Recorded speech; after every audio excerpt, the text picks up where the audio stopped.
Hi guys, welcome to I dream. నేను మీ చాణక్య.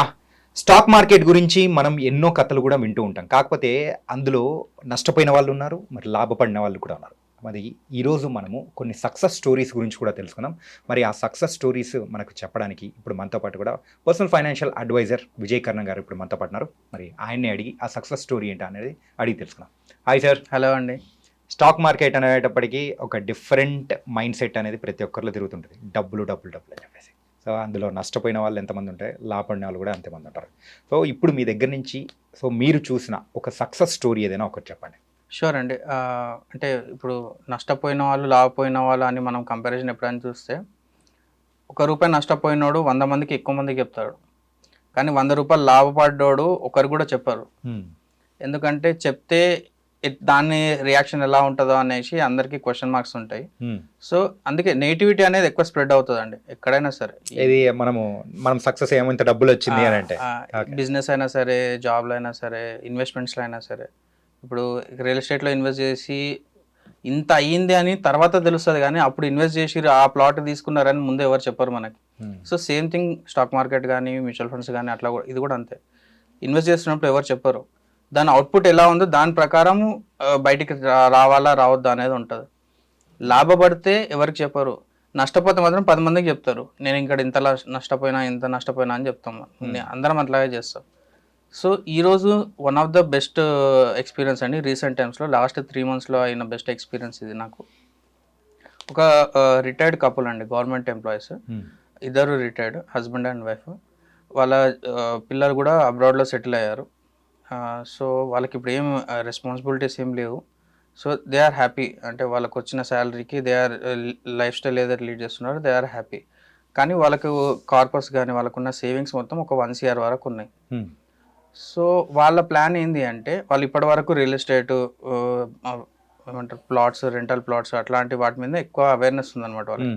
అసలు mutual funds మీద జీరో, అంటే అవేర్నెస్ జీరో అనమాట దాని మీద. సో వాళ్ళు మనకి ఫోన్ చేసి అడగడం ఏంటి అంటే, సార్ ఇంతవరకు అయితే మేము ఇది చేసుకుంటూ వచ్చాము, ఇప్పటివరకు మేమైతే హ్యాపీగానే ఉన్నాం, ఏం ప్రాబ్లం లేదు. అది ఎక్కువనో తక్కువనో మాకు తెలియదు, మాకు తెలిసి మేము చేసుకుంటూ వచ్చాము. ఇప్పుడు దీని గురించి ఎక్కువ తెలుసుకుంటున్నాం, మ్యూచువల్ ఫండ్స్ గురించి ఎక్కువ తెలుసుకుంటున్నాము.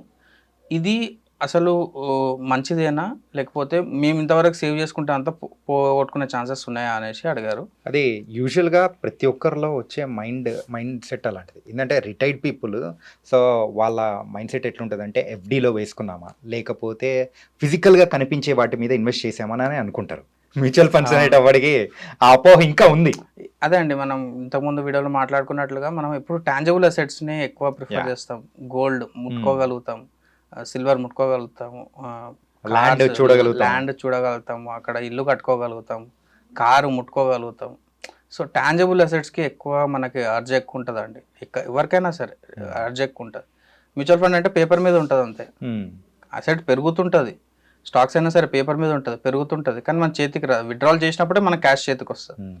సో ఇట్లా ఈ డిఫరెన్స్ అనేది ఉంటుంది. వాళ్ళకి ఈ భయాలు అనేవి ఉండే అనమాట. నేనేమన్నాను, అసలు మీ రిక్వైర్మెంట్ ఏంది సార్ అంటే, మీ రిక్వైర్మెంట్ ఏంది? ఈ 1 CR ఉంది, ఓకే. ఫిక్స్డ్ డిపాజిట్ చేస్తున్నారు, మీరు ఇంట్రెస్ట్ తీసుకుంటున్నారు, ఓకే. మీ రిక్వైర్మెంట్ ఏంది అని అంటే, వాళ్ళు ఏమన్నారంటే, సరే ఈ ఫిక్స్డ్ డిపాజిట్ చేసి ఇది తీసుకున్న బదులు ఈ ఇన్కమ్ కొంచెం తక్కువ అనిపిస్తుంది, మాకు ఇంకొంచెం ఎక్కువ ఇన్కమ్ రావాలి. సో ఆ ప్రాసెస్లో మేము తెలుసుకునేది ఏంటి అంటే, రియల్ ఎస్టేట్లో కమర్షియల్ ప్రాపర్టీస్ ఉన్నాయి, ఫ్రాక్షనల్ రియల్ ఎస్టేట్లు ఉన్నాయి, లేదు రెసిడెన్షియల్ ఫ్లాట్స్ ఉన్నాయి. వాటిలలో ఇన్వెస్ట్ చేస్తే మాకు మంత్లీ ఇన్కమ్ గ్యారంటీగా వస్తుంది కదా, ప్లస్ క్యాపిటల్ అప్రిసియేషన్ కూడా అవుతుంది కదా అనేసి అన్నారనమాట వాళ్ళ క్వైరీ.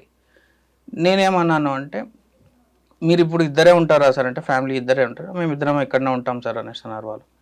సో మీరు ఫర్ సపోజ్ ఒక రియల్ ఎస్టేట్ ప్రాపర్టీ మీరు తీసుకున్నారు, ఫ్లాట్ తీసుకున్నారు, దాని మెయింటెనెన్స్ కూడా ఉంటుంది కదా మనకి, దాని నుంచి రెంటల్ వచ్చాయి కదా, దాని మెయింటెనెన్స్ కూడా ఉంటుంది కదా. అంటే ఏదైనా క్వైరీ ఉన్నా కానీ ఏదైనా ఇష్యూ ఉన్నా కూడా మనమే దానికి రెస్పాన్సిబిలిటీ కదా.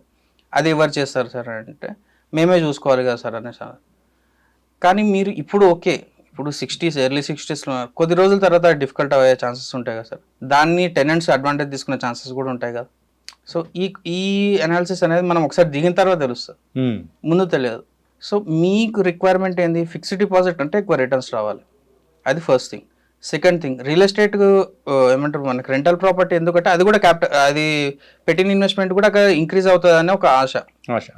సో మీ రిక్వైర్మెంట్ మంత్లీ ఇన్కమ్ రావాలి, అట్ ద సేమ్ టైం ఆ పెట్టిన ఇన్వెస్ట్మెంట్ కూడా పెరగాలి. సార్ రెండు మీరు దీంట్లో చేసుకోవచ్చు, మ్యూచువల్ ఫండ్లో చేసుకోవచ్చు అని అంటే, సార్ వద్దు సార్ మ్యూచువల్ ఫండ్స్ వద్దు, వేరే ఏమైనా ఆప్షన్ ఉంటే చెప్పండి అనేసి అన్నారు. ఎందుకు సార్ మ్యూచువల్ ఫండ్స్ అంటే వాళ్ళ టెన్షన్ అంటే ఇప్పుడు నేను ఆ జనరేషన్లో నేను కూడా అట్లాగే ఫీల్ అవుతానండి. ఎందుకంటే నా వే అంటే ఆ జనరేషన్లో ఉన్నప్పుడు మన వే ఆఫ్ కల్చర్ కానీ మన వే ఆఫ్ అప్బ్రింగింగ్ కానీ మనం ఎట్లా పెరిగాము అంటే మనకి చుట్టుపక్కల ఉన్న నాలెడ్జ్ ప్రకారం అవే బెటర్, రియల్ ఎస్టేట్ ఇవే బెటర్ అనుకుంటాం కాబట్టి అదే అట్లా ఆ మైండ్ సెట్లోనే ఉంటాం మనం. సో వాళ్ళ అన్నింటిలో తప్పు లేదు. నేనేమన్నాను అంటే, సార్ మ్యూచువల్ ఫండ్స్ అంటే ఖచ్చితంగా అన్ని స్టాక్ మార్కెట్లోకి వెళ్ళిపోవు, మొత్తం మీరు పెట్టిన ఇన్వెస్ట్మెంట్ మొత్తం స్టాక్ మార్కెట్లోకి వెళ్ళిపోవు, దాంట్లో రకరకాలు ఉన్నాయి సార్. దాంట్లో దగ్గర ఒక 3000 మ్యూచువల్ ఫండ్స్ ఉన్నాయి, 44 కంపెనీస్ ఉన్నాయి, different types of 15+ varieties of mutual funds ఉన్నాయి. మీకు రిస్క్ అవసరం లేదు. నేను రిస్కీ ఫండ్స్ చెప్పాను మీకు, నార్మల్ది తీసుకుందాం అని అంటే, సార్ ఓకే సార్ మీరు అంటున్నారు కాబట్టి చేద్దాము, కాకపోతే నేను మొత్తం కంప్లీట్ క్యాపిటల్ పెట్టదలుచుకోలేదు, నేను ఫస్ట్ దీని గురించి తెలుసుకోవాలి, నేను ఫిజికల్గా నేను దీన్ని చూడాలి, చూసిన తర్వాత నేను ముందరికి వెళ్తాను అనేసి అన్నారు. సరే సార్ అని చెప్పేసి ఒక 10 lakhsతో వాళ్ళు స్టార్ట్ చేసుకున్నారు. స్టార్ట్ చేసుకుంటే వాళ్ళు అసలు ఫస్ట్ నమ్మలేదు ఇంత రిటర్న్స్ మనం తీసుకోవచ్చా అంటే, రెంటల్ ప్రాపర్టీస్లో ఎంత వస్తున్నాయో అంతే రిటర్న్స్ మనం దీనిలోకి తీసుకోవచ్చా అని వాళ్ళు నమ్మలేదు. మనం ఏం చేసాము, రెగ్యులర్ మనం చేసి బోరింగ్ కాన్సెప్ట్ SWP పెట్టాము. అన్ని వీడియోస్లో మాట్లాడి SWP పెట్టాము, అసెట్ అలొకేషన్ క్లియర్గా చేసుకున్నాము, మార్కెట్ డౌన్ఫాల్ అయినా వీళ్ళ క్యాపిటల్ ఎఫెక్ట్ కాకుండా చూసుకున్నాము, డెట్లో కొంచెం ఈక్విటీలో కొంచెం STPలు చేయడం, SW అన్ని కంప్లీట్ అనాలిసిస్ చేసినాం. వాళ్ళు తీసుకున్న క్యాపిటల్ 10 lakhs అయినా సరే మనం ప్లానింగ్ 1 CRకి చేసుకొని దాంట్లో 10 lakhs మాత్రమే ఫ్రంట్ ఎండ్లో పెట్టుకొని ప్లానింగ్ చేసి ఇచ్చామన్నమాట. ఓకే. సో దట్ వాళ్ళకి ఏంటంటే రేపు పొద్దున క్యాపిటల్ పెరిగినా కూడా ఈ అసెట్ అలొకేషన్ డిస్టర్బ్ కావద్దు అనమాట. సో అట్లా చేసి ఇచ్చాం. 3 months చూసారు, టెన్షన్గా వాళ్ళకి ఎంత క్యాపిటల్ అంటే 1 CRకి ఎంతైతే అమౌంట్ రావాలో రెంటల్లో 10 lakhsకి అదే ఈక్వేషన్లో అంటే 1 CRకి సేమ్ రేషియో, మ్యాథమెటికల్గా మాట్లాడితే సేమ్ రేషియో, 1 CRకి 70,000, 10 lakhsకి 7,000. టెన్షన్గా ఎవ్రీ మంత్ 5th SWP పెట్టడం, 5th పడిపోతుంది వాళ్ళు. సార్ ఇదేం సార్ ఇంత మంచిగా వచ్చేస్తున్నాయి, క్యాపిటల్ కూడా పర్లేదు, మరి డిస్టర్బెన్స్ ఏం అనిపించట్లేదు అనేసి అన్నారు. ఇట్లానే ఉంటుంది సార్, నెక్స్ట్ 6 months కూడా మీరు ఇట్లానే చూడండి, ఇప్పుడేం క్యాపిటల్ పెంచకండి, తర్వాత మీరు క్యాపిటల్ పెంచుకోండి, ఆ తర్వాత మీకు వద్దన్నా మీకు రిటర్న్స్ వస్తుంటాయి అని వాళ్ళు అంటే హైలీ సాటిస్ఫైడ్ అనమాట. అంటే వాళ్ళు ఇట్లాంటిది ఎక్స్పీరియన్స్ చేయలేదు. నేను అదే చెప్తాను అందరికి, పెద్ద పెద్ద క్యాపిటల్స్ పెద్ద పెద్ద అమౌంట్లని అందరూ అంటున్నారు కదా, ఇంత పెద్ద క్యాపిటల్ 50 lakhs 1 CR కాదు అంటున్నారు కదా, నేను ఏమంటాను చిన్నదంతా స్టార్ట్ చేయండి. జస్ట్ మనం ఇప్పుడు అన్నం అయిందా లేదా అని కొంచెం తీసి చూసాం కదా, జస్ట్ అట్లా మీరు 1 lakh పెట్టండి, 1 lakh పెట్టి 700 rupees తీసుకోండి, మీకు అర్థమవుతుంది సిస్టమ్ ఎట్లా వర్క్ అవుతుందో అర్థమవుతుంది. వన్స్ మీరు సిస్టంలోకి ఎంటర్ అయ్యారనుకోండి, procedure will be same, just 10 పెరుగుతుంది పక్కన అంతే, తర్వాత 10 పెంచుకోండి. అట్లా పెంచుకుంటూ పోతే మీకు ఎక్స్పీరియన్స్ పెరుగుతుంది. దాని మీద మీకు ఇప్పుడు 1 lakhలో ఎంత ఫ్లక్చువేషన్స్ ఉంటాయో 1 CRలో కూడా సేమ్ ఫ్లక్చువేషన్స్ ఉంటాయి కదా. సో క్యాపిటల్ మనం ఎట్లా ఆప్టిమైజ్ చేస్తున్నాం, దాని నుంచి ఎట్లా రిటర్న్స్ తీసుకుంటున్నాం అనేది మీకు క్లియర్గా అర్థమవుతుంది. సో దట్ వన్స్ మీరు ఎంటర్ అయ్యారనుకోండి, మీరు వద్దన్నా మరి వీరే ఎక్కడైనా ఏదైనా క్యాపిటల్ ఉన్నా కూడా అన్ని తీసుకొచ్చి SWP పెట్టడానికే ఎక్కువ ఇంట్రెస్ట్ చూపిస్తారు రిటైర్డ్ పీపుల్కి మాత్రం. So such a beautiful concept, they are very happy now, they are trying to increase it gradually, at a time కాకుండా ఒక 5 lakhs 10 lakhs అట్లా గ్రాడ్యువల్లీ ఇంక్రీజ్ చేసుకుంటూ పోతున్నారు. I'm happy with their feedback అనమాట. I just want to అంటే నేను ఈ feedback share చేసుకుందాం అనుకున్నాను ఐ డ్రీమ్ నుంచి. దట్స్ వై వీఆర్ మెయిన్ ఏంటంటే ఫస్ట్ అవగాహన అనేది తీసుకురావాలి. సో అవగాహన అనేది తీసుకొని వచ్చారు, తర్వాత రిజల్ట్ అనేది చూపించారు. చూపించేటప్పటికి obviously the client satisfaction is important to you. So అదే చూపించారు కాబట్టి సో ఇట్స్ అనే కంప్లీట్లీ ఒక సక్సెస్ స్టోరీ. డెఫినెట్గా అండి, ఇట్లాంటివి చాలా ఉన్నాయండి. అంటే ఇది ఒక రిటైర్మెంట్కి రిలేటెడ్, కొంతమందికి లాంగ్ టర్మ్కి రిక్వైర్మెంట్ ఉంటుంది, వాళ్ళ అంశంస్ ఒకసారి పెట్టేస్తాం, మంత్లీ మాకు రిక్వైర్మెంట్ మంత్లీ మేము కమిట్ కాలేమంటారు, వాళ్ళకి డిఫరెంట్ స్ట్రాటజీ.